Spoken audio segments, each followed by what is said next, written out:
We have bought my dad's taxi badge. Oh. And it's over 50 years old now. What was your dad's name? John. John.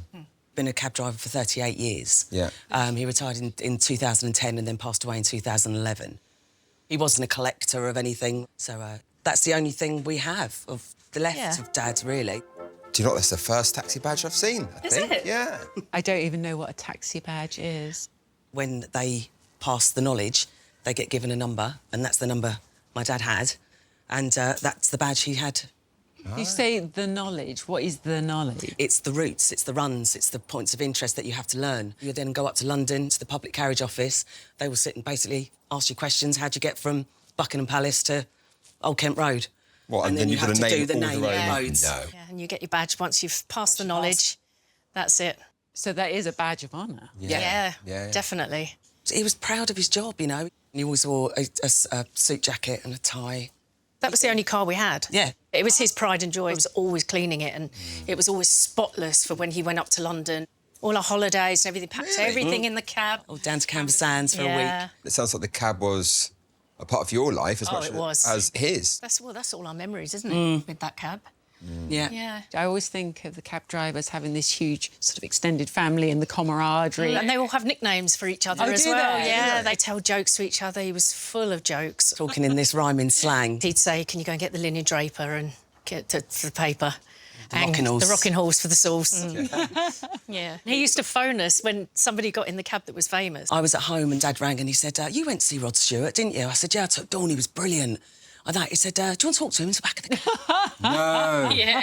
Was he actually in the back of the Yes. cab? Dad would do things like that. So there's no more cab, but... But we got the badge. You got the badge. Yeah. I've just had it up in my living room on a frame. So I don't let anyone touch it because of the way it is. Yeah, because at the moment it's really dry and its strap is actually tearing down the bottom here. It's just falling apart and it's heartbreaking to see it like that. What's rhyming slang for good luck, Suzie? Not a clue.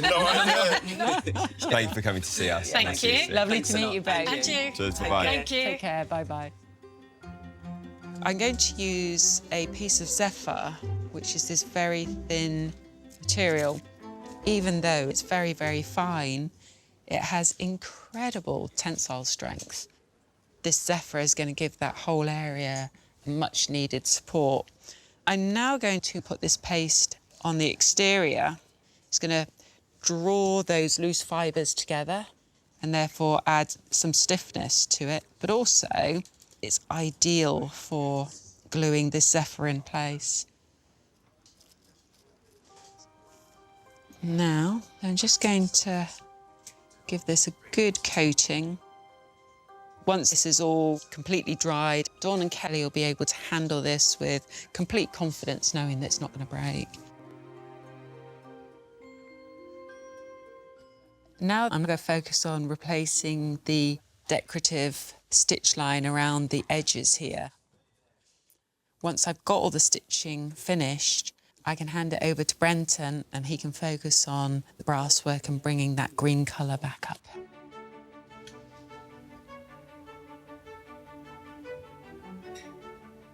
This is very intricate work. I don't want to get over the edges and spoil it. Because it's so thin, I'm hoping that it will float its way to where I want it to be.